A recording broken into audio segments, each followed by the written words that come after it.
Hey everybody, thanks for joining us for another day of social distancing story time. Oh, we've got Stasha to do a special introduction. Hey. All right, so who's the special introduction? Our daddy. Yep, what did we do today? How you doing? We shaved his hair. We shaved his head. What do you think? Do we have future as hairstylists?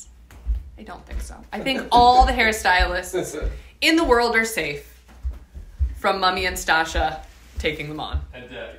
And for sure, and Daddy, because it was real patchy when he came into my meeting, my Zoom meeting, and said, can you fix my hair, please? Right? Did he have some weird, long hangy bits? Mm-hmm. All right. So I know we promised last week that we would read some more of this, and then I hid the book on myself, because who knows where anything is in this house right now.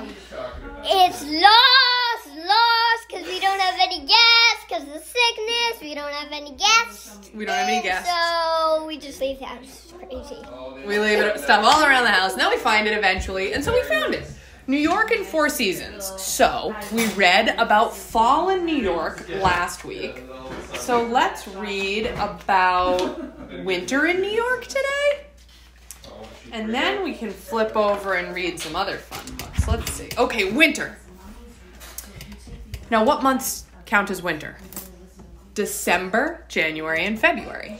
December, January, and February. Here's a quote from Blake Lively, who was in the famous New York-based show Gossip Girl. XOXO. Gossip Girl. Where's XOXO? Hugs and kisses. I was raised in California, so this whole New York winter thing is completely new for me. I've already adjusted buying 7 coats. I'm a coat addict. Not a Coke addict. A coat addict. Ooh.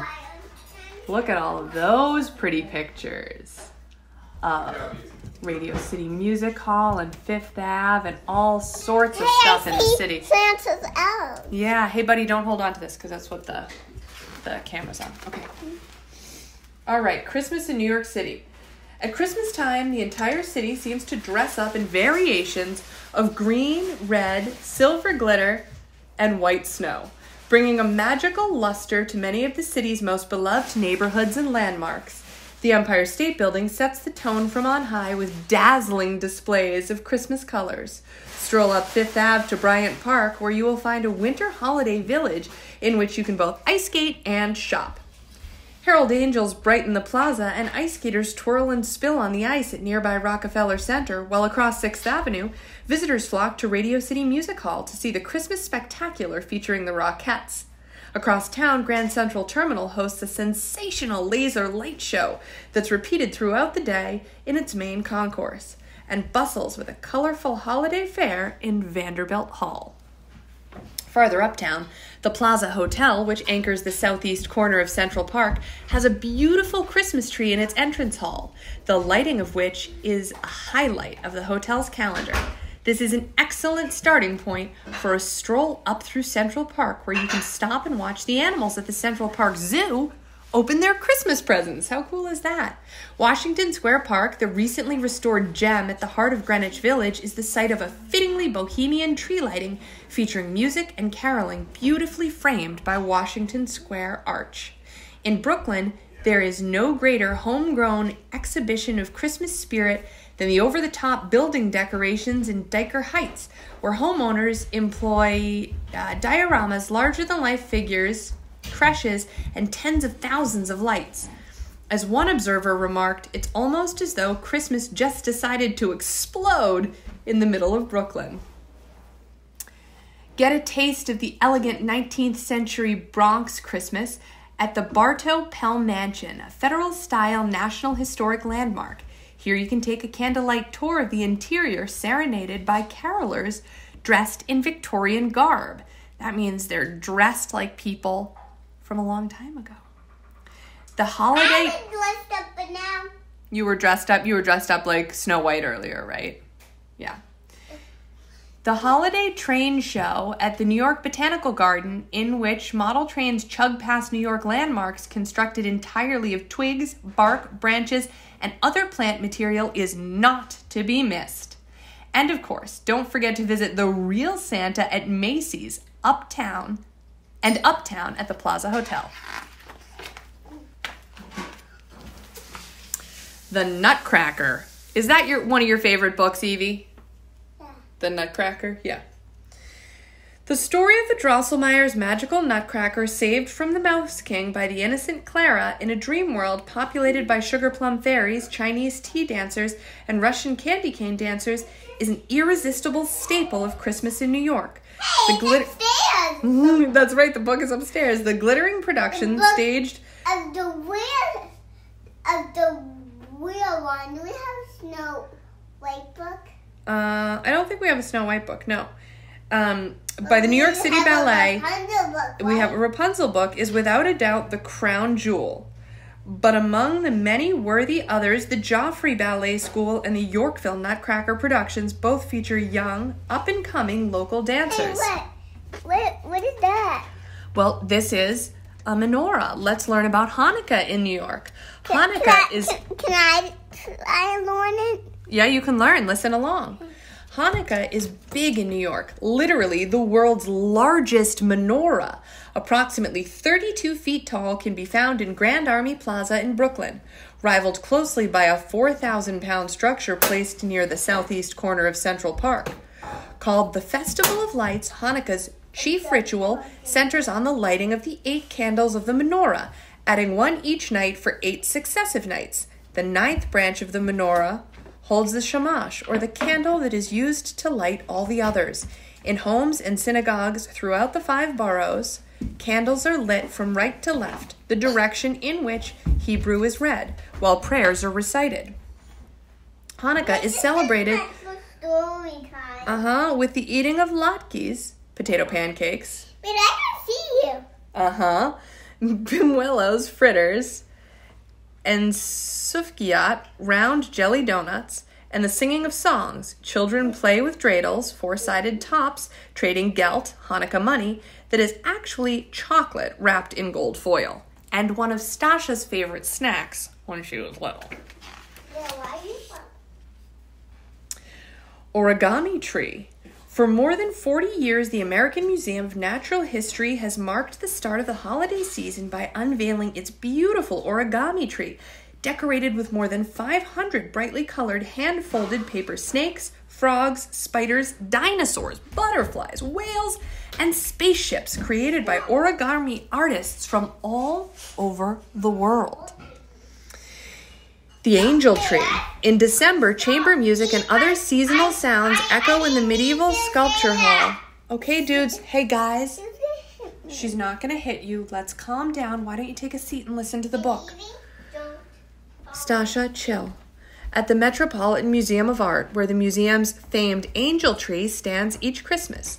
The tree, adorned with candles and beautiful 18th century Neapolitan angel figurines, is the centerpiece of a wonderfully Baroque, lifelike nativity scene.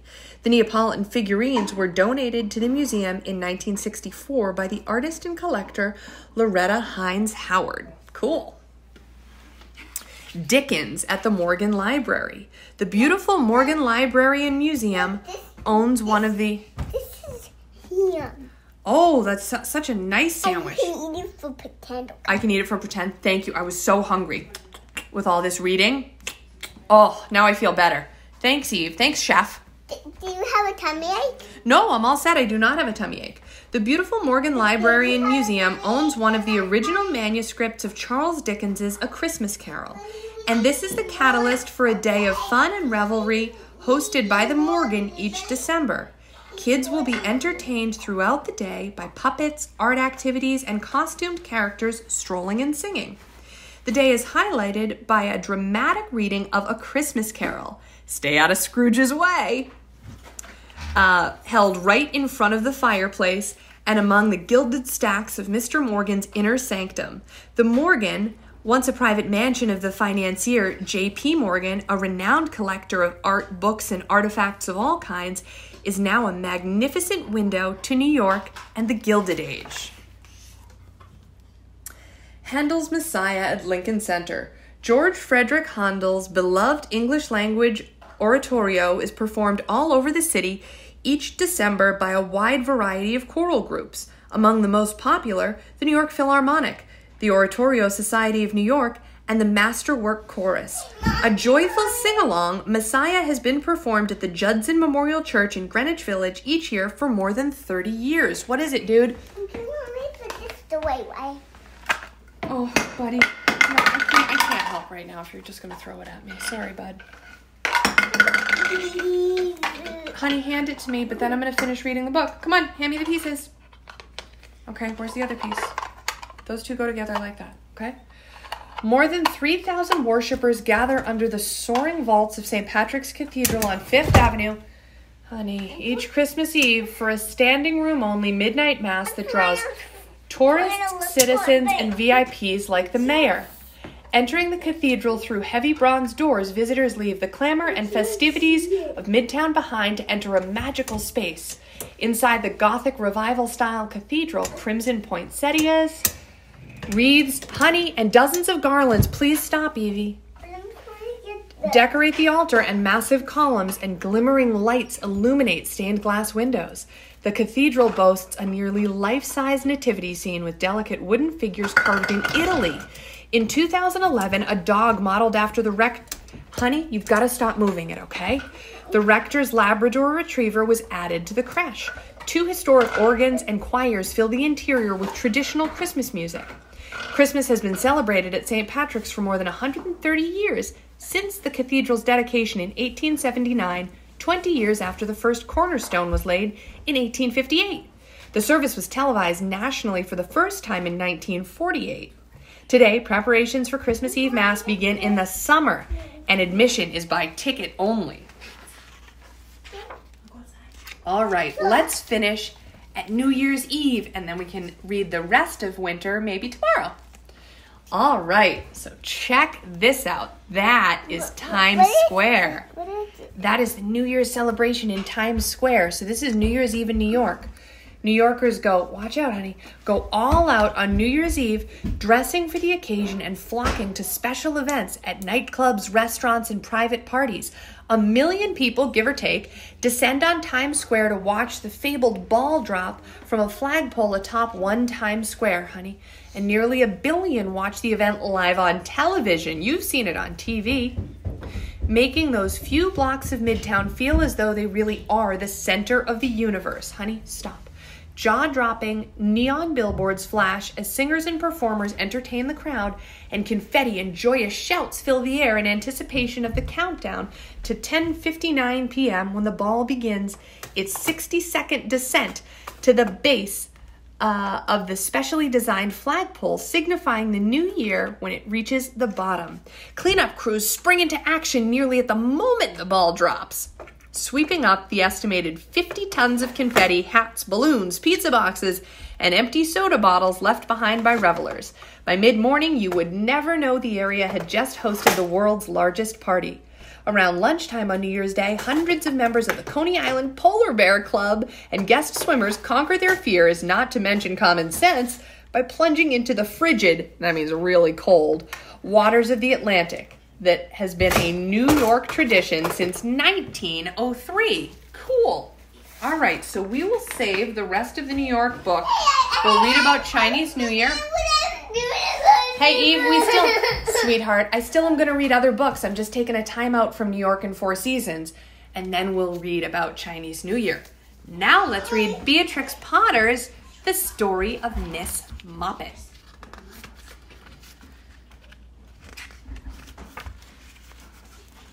This is a pussy called Miss Moppet. She thinks she has had a mouse. This is the mouse, peeping out from behind the cupboard and making fun of Miss Moppet. He is not afraid of a kitten. You know what? I think we might have read this one. We're going to read it again anyway. This is Miss Moppet jumping just too late. She misses the mouse and hits her own head. Oh dear. She thinks it is a very hard cupboard. Ow. The mouse watches Miss Moppet from top of the cupboard. Miss Moppet ties up her head in a duster and sits before the fire. The mouse thinks she's looking very ill. Comes sliding down the bell pull. Miss Moppet looks worse and worse. The mouse comes a little closer. Miss Moppet holds her poor head in her paws and looks at him through a hole in the duster. The mouse comes very close.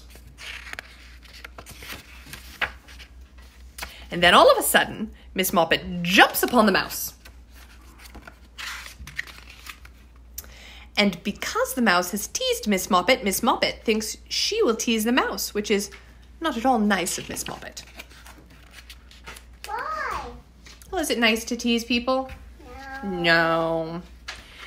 No. She ties him up in the duster and tosses it about like a ball. That's not good. That's not nice. But she forgot about that hole in the duster, and when she untied it, there was no mouse.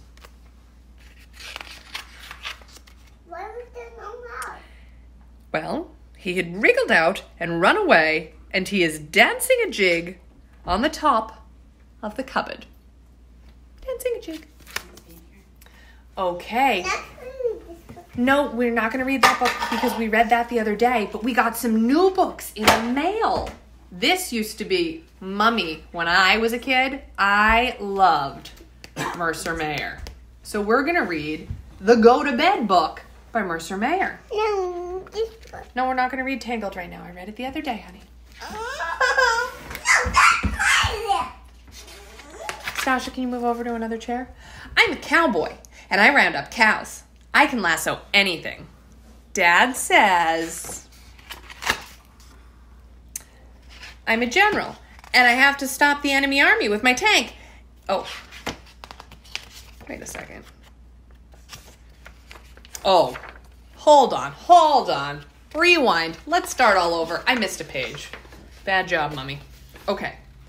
I'm a cowboy, and I round up cows. I can lasso anything.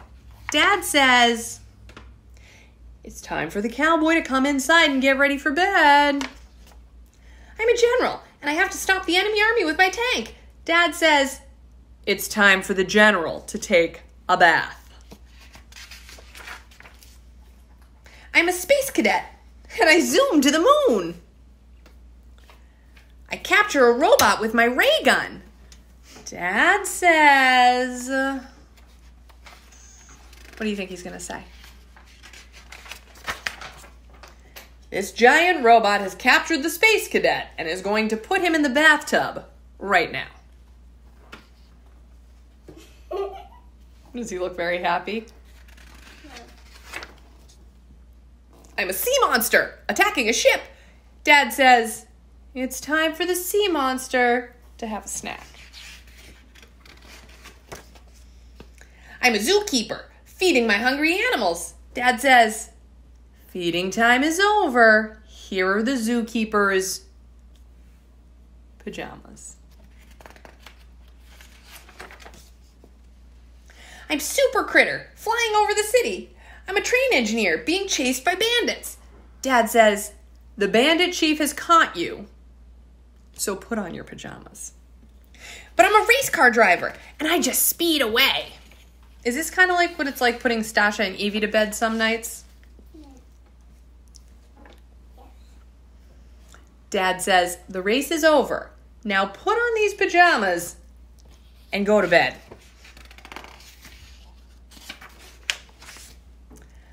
I'm a bunny hopping around my garden. Dad says, just go to bed. Is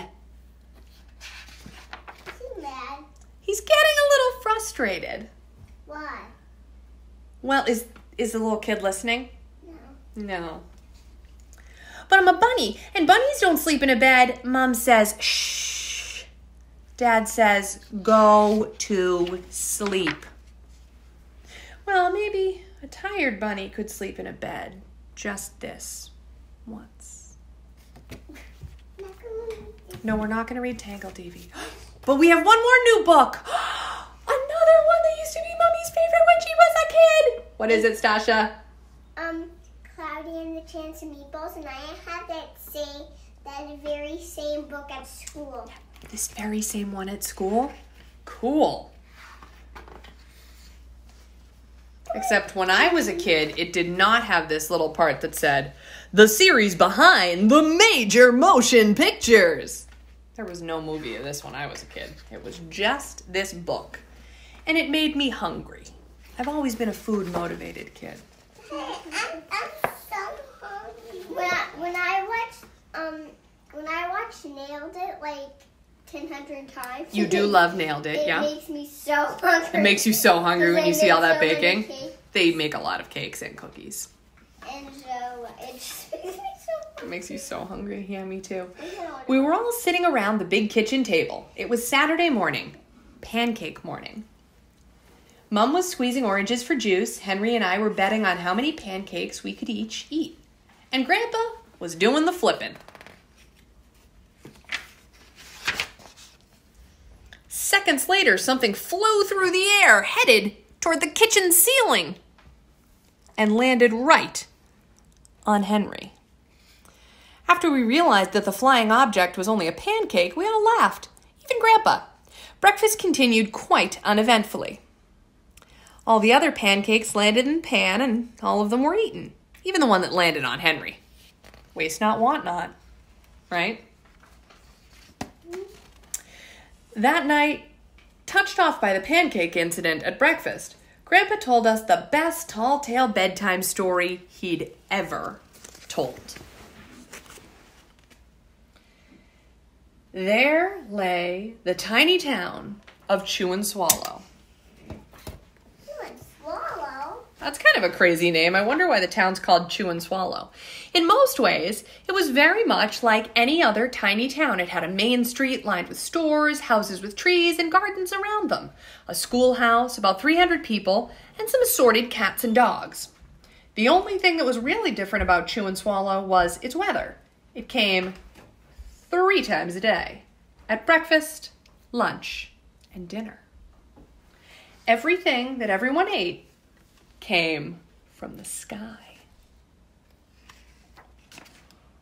Whatever the weather served, that was what they ate. But it never rained rain. It never snowed snow, and it never blew just wind. It rained things like soup and juice. It snowed mashed potatoes and green peas, and sometimes the wind blew in storms of hamburgers. That sounds delicious. Delicious. The people could watch the weather report on television in the morning, and they would even hear a prediction for the next day's food. When the townspeople went outside, they carried their plates, cups, glasses, forks, spoons, knives, and napkins with them. That way, they would always be prepared for any kind of weather. If there were leftovers, and there usually were, the people took them home and put them in their refrigerators in case they got hungry between meals. Good plan. The menu varied. By the time they woke up in the morning, breakfast was coming down. After a brief shower of orange juice, low clouds of sunny-side-up eggs moved in, followed by pieces of toast, butter and jelly sprinkled down for the toast, and most of the time, it rained milk afterwards. That's a good balanced breakfast. For lunch one day, frankfurters, already in their rolls, blew in from the northwest about 5 miles an hour. There were mustard clouds nearby, then the wind shifted to the east and brought in baked beans. A drizzle of soda finished off the meal. I mean, could I get some French fries, though? Maybe. Dinner one night consisted of lamb chops, becoming heavy at times with occasional ketchup. Periods of peas and baked potatoes were followed by gradual clearing with a wonderful Jell-O setting in the west. What a nice dessert. The sanitation department of Chew and Swallow had a rather unusual job for a sanitation department. It had to remove the food that fell on the houses and sidewalks and lawns. The workers cleaned things up after every meal and fed all the dogs and cats. Then they emptied some of it into the surrounding oceans for the fish and turtles and whales to eat. The rest of the food was put back into the earth so that the soil would be richer for people's flower gardens. Like our compost, right? Mm-hmm. Life for the townspeople was delicious until the weather took a turn for the worse. Spaghetti ties up the town. Traffic snarled on Lower Intestine Street. One day, there was nothing but gorgonzola cheese all day long. The next day, there was only broccoli. Oh, well, Stasha would be happy, except it was all overcooked. And the next day, there were Brussels sprouts and peanut butter with mayonnaise. That is a weird combination. Another day, there was pea soup fog. No one could see where they were going, and they could barely find the rest of the meal that got stuck in the fog.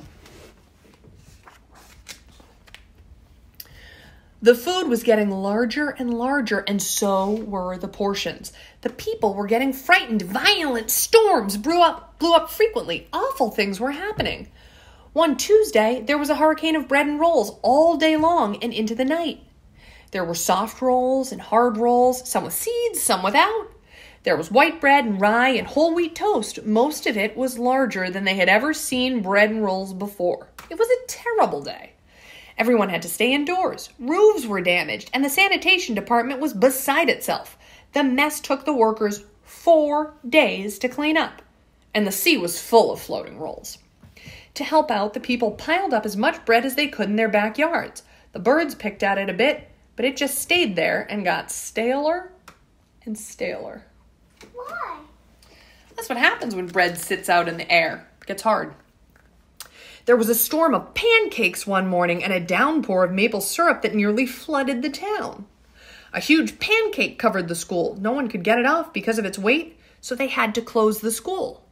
Do you know that there was an actual flood of molasses in Boston? Like 100 years ago? What is molasses? Kind of like syrup.